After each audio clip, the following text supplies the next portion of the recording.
So, since it is Sunday today, I want to talk about some religious things I've gathered from not going to a religious school anymore.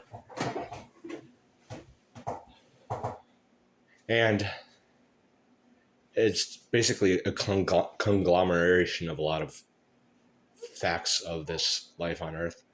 So, number one, I don't believe in free will, bar none. And I want to begin with saying the creation story is a little altered. Okay, so 6,000 years ago is when Adam and Eve were created on Earth, and also um, the DNA age of Europeans and people like that. They are. It's a younger DNA age than the DNA age of Africans. So I think the African group were not created when Adam and Eve were created, and that means there's just a Gnostic story saying that when Adam and Eve rebelled and wanted to disobey the God in the Garden of Eden, they have a story of the rape of Eve. You can check that out. And that's how Cain was in what's the word? Inseminated into Eve.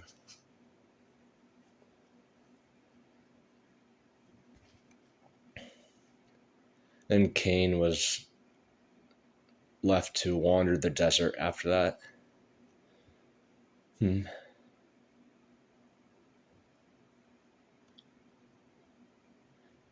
And Gnostics also believe that Jesus was the serpent in the Garden of Eden, and he tempted Eve to sin against the God of this world, who meant to keep them in captivity in this world when they were truly forever Holy Spirits contained in the flesh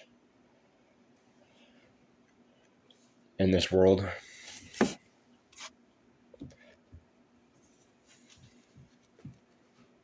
You all need to research some of your Gnostic explanations. So African DNA age was like 600,000 years old, meaning they predated the creation of Adam and Eve. And European DNA age is a lot younger than that, meaning they were probably created when Adam and Eve were. And they do say that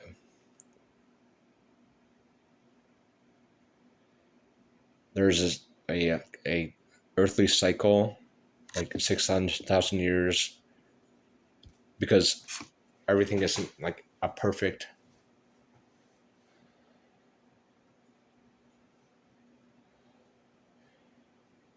system in our universe. So our planet's going to get flipped every so often of like thousands of years. And that's how maybe what Jesus was kind of describing when he said the end of this age will do this or that. And we are coming to the end of the age where the planet is going to flip and a lot is going to get destroyed. And we're all going to die. It's not going to be tomorrow or anything, but it's coming up, as you probably have become aware of with the earthquakes and the floods and volcanoes and the crusts.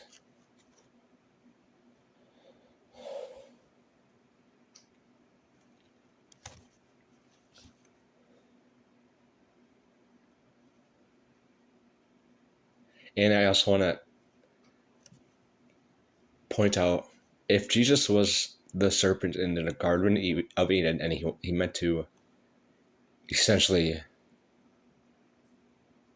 make it so that Adam and Eve would not be stuck on this earth for forever, and they would, I mean, if they wouldn't be immortal on this earth forever,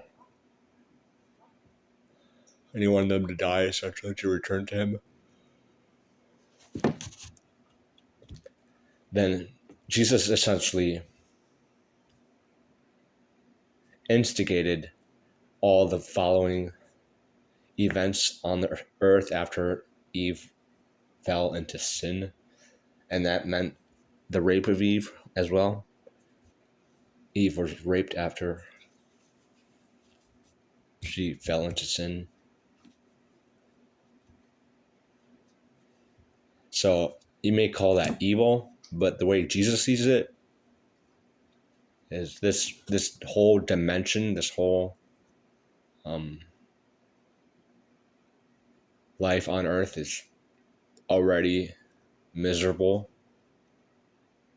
To affect his coming by angering the God of this world, so that even Eve got raped as an effect after the fact. Jesus saw that as justified.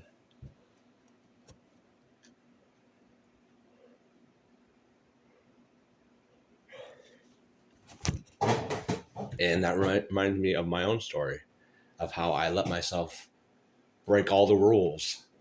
And I got Han angry. Han, the God of this world. Go figure.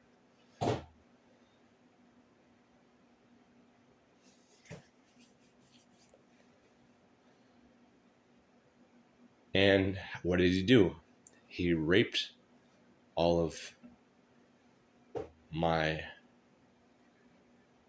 class 2 times over now. And he had all this illegal immigration craziness, which meant to kind of break down what we thought we knew is right and good in this world. But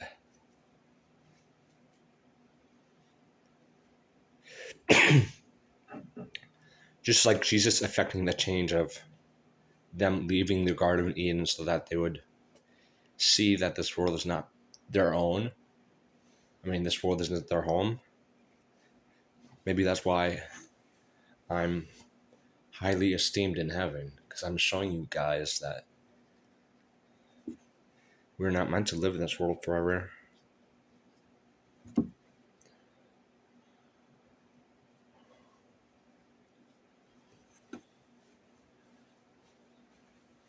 And so that should really be bro, enough proof that such a high-ended wisdom based move like Jesus made of having Eve fall out of the Garden of Eden so that Jesus would be born after the fact later. Oh, Jesus. And Jesus was essentially later descended from Eve, obviously, and Eve gave birth to Cain after she was raped by black people in the story of the rape of Eve. And the birth of Cain. So it's kind of crazy, but it's a stupid world we live in. Our ideals can never be wholly met. I don't know. You know what I mean?